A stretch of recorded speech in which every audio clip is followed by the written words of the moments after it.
Hello student, स्वागत है आपका स्टेप बाय मैथ पर। मैं हूं रामतार। बच्चों, आज की क्लास में हम सीखेंगे अभाज्य गुणनखंडन विधि से संख्याओं का एचसीएफ और एलसीएम कैसे निकाला जाता है। हम हल करेंगे आपकी किताब का उदाहरण नंबर 2, जिसमें हमें 6 और 20 का एचसीएफ और एलसीएम निकालना है। अक्सर छात्र छोटी घात और बड़ी घात चुनने में गलती कर देते हैं, लेकिन आज मैं आपको एक ऐसी ट्रिक बताऊंगा कि आप कभी कंफ्यूज नहीं होंगे। तो चलिए शुरू करते हैं आज की क्लास और देखते हैं उदाहरण नंबर 2 को। उदाहरण नंबर 2 में कहा गया है संख्याओं 6 और 20 के अभाज्य गुणनखंडन विधि से एचसीएफ और एलसीएम ज्ञात कीजिए। अभाज्य गुणनखंडन विधि से यदि एचसीएफ और एलसीएम निकालना है तो सबसे पहले संख्याओं के अभाज्य गुणनखंड किए जाते हैं। अभाज्य गुणनखंड करने का मतलब है उनका एलसीएम निकाला जाता है। तो सबसे पहले हम 6 के अभाज्य गुणनखंड करेंगे। अभाज्य गुणनखंड का मतलब है 6 का एलसीएम लेंगे। तो 6 का एलसीएम लेंगे, इसको 2 से विभाजित करेंगे तो 2 3 6, बाद में 3 से विभाजित करेंगे तो 3 एकम 3। तो हमने यहाँ पर 6 के अभाज्य गुणनखंड किए हैं, तो आप लोगों को लिखना पड़ेगा यहाँ पर हल। जिस प्रकार से पेपर में लिखना उसी प्रकार से बता रहा हूँ, आप लोग लिखोगे 6 के अभाज्य गुणनखंड। तो जैसे ही आपने 6 के अभाज्य गुणनखंड किए हैं तो 6 के जो अभाज्य गुणनखंड है वो हुए 2 और 3, यानी कि 2 गुणे 3। अभी जो संख्या 2 दी गई है वो एक बार ही है, तो 2 के ऊपर कोई घात नहीं है तो एक घात होगी। 3 के ऊपर भी कोई घात नहीं है तो एक घात होगी। इसके बाद हम 20 के अभाज्य गुणनखंड करेंगे, तो आप लोग 20 का भी एलसीएम लेकर के यहाँ दिखा दीजिए। इसको 2 से विभाजित करेंगे तो 2 दाम 20, 10 आ जाएगा। 2 से विभाजित करेंगे तो यहाँ पर 5 आ जाएगा। इसके बाद फिर से यार 2 से विभाजित नहीं होगा, 3 से भी विभाजित नहीं होगा, तो इसको 4 से विभाजित कर देंगे। 5 से विभाजित करेंगे तो 5 एकम 5। तो यहाँ पर हमने संख्या 20 के भी अभाज्य गुणनखंड कर लिए। तो यहाँ पर लिखना पड़ेगा आपको 20 के अभाज्य गुणनखंड। तो 20 के जो अभाज्य गुणनखंड किए उसमें आया है 2 गुणे 2 गुणे 5। जो 20 के अभाज्य गुणनखंड हुए हैं, इस 20 के अभाज्य गुणनखंड में जो संख्या 2 है वो 2 बार आई है, इसलिए 2 के ऊपर 2 घात लगा देंगे। 5 जो संख्या वो एक बार ही है, तो 5 के ऊपर 1 घात लगा देंगे। इस प्रकार हमने 6 और 20 के अभाज्य गुणनखंड कर लिए हैं। अब हमें 6 और 20 का सबसे पहले एचसीएफ निकालना है। तो आप लिख लोगे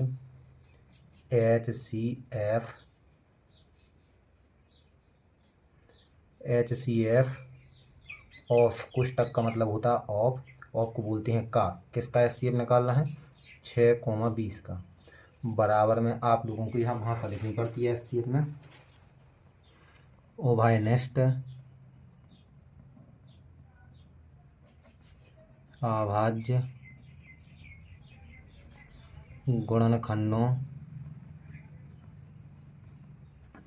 की न्यूनतम घात का गुणनफल। उभयनिष्ठ का मतलब होता है जो दोनों के गुणनखंड में आया है। एचसीएफ में आप लोगों को जो भी एक सा है उसमें न्यूनतम यानी कि कम घात वाले को लेना है। तो हम देख रहे हैं 6 के गुणनखंड में संख्या 2 आई है, यहाँ पर 20 के गुणनखंड में भी संख्या 2 आई है, लेकिन जो एक सा है उसको तो लेना ही है, यानी कि 2 को लिख लेंगे। लेकिन इसमें न्यूनतम यानी कि कम घात वाले को लेना है। तो यहाँ पर हम देख रहे हैं इस 2 के ऊपर 2 घात लगी है, इस 2 के ऊपर 1 घात लगी है, तो हम 1 घात वाले को ले लेंगे। इसके बाद इसके गुणनखंड में संख्या 3 है, इसके गुणनखंड में संख्या 3 नहीं है। इसके गुणनखंड में संख्या 5 है, इसके गुणनखंड में भी संख्या 5 नहीं है। इसका मतलब है कि एचसीएफ में जो एक सा होता है उसमें कम घात वाले को लेना है। तो एक सा जो था दोनों में 2 था, तो 2 में कम घात वाले यानी कि 1 घात को ले लिया। 1 घात का मतलब 2 एकम 2 ही होगा। तो यहाँ पर जो 6 और 20 दिया गया था, इसका जो एचसीएफ आया है वो 2 आया है। हमारा एचसीएफ सही आया है गलत आया है, इसको यदि आप लोगों को चेक करना है तो जो भी एचसीएफ आया है, जैसे यहाँ पर 2 एचसीएफ आया है, तो इस 2 से इन संख्याओं में भाग दे करके देख लीजिए। यदि भाग पूरी तरह जा रहा है तो एचसीएफ सही है, अन्यथा एचसीएफ गलत है। तो आप लोग यहाँ 2 से इसमें भाग देंगे तो 2 3 6 जा रहा है। 2 से 20 में भाग देंगे तो 2 दाम 20, यानी कि 2 से 6 और 20 में पूरी तरह भाग जा रहा है। इसका मतलब है हमारा HCF सही है। इसके बाद आप लोग LCM ज्ञात करेंगे, तो यहाँ पर लिख देना है LCM 6,20 बराबर में लिखना पड़ेगा आपको सभी अभाज्य गुणनखंडों की अधिकतम घात का गुणनफल। LCM की यदि बात करें तो LCM में सभी गुणनखंडों को लेना पड़ता है, लेकिन सभी गुणनखंडों को लेने से पहले जो भी गुणनखंड 1 से हैं उनमें अधिकतम घात, अधिकतम मतलब बड़ी घात वाले को लेना है। तो यहाँ पर हम देख रहे हैं जो एक साथ पहले उसको लिखेंगे। इसके गुणनखंड में संख्या 2 है, इसके गुणनखंड में भी संख्या 2 है, यानी कि 2 को लिख लेंगे। इसके बाद अधिकतम घात वाले को लेना, तो इसमें 2 के ऊपर 1 घात लगी है, इसमें 2 के ऊपर 2 घात लगी है, यानी कि 2 के ऊपर 2 घात वाले को ले लेंगे। और कुछ एक सा है ही नहीं है। इसके बाद जो कुछ भी बचा है उसमें सभी को ले लेंगे। तो इसमें से हमने 2 को ले लिया है, तो अब क्या बचा है, इसमें 3 बचा है तो 3 को ले लेंगे। इसमें भी 2 को ले चुके हैं, इसमें क्या बचा, 5 बचा तो 5 को भी ले लेंगे। इनको कर लेंगे गुणा। 2 के ऊपर 2 घात का मतलब 2 गुणा 2, गुणा में 3 लिख देंगे और 5 लिख देंगे। इनको आप लोग कर लेना है गुणा। जैसे ही गुणा करेंगे तो जो हो जाएगा 2 दूनी 4, 4 का गुणा 3 में तो 4 × 3 = 12, और 12 का गुणा 5 में कर देंगे तो 12 × 5 = 60।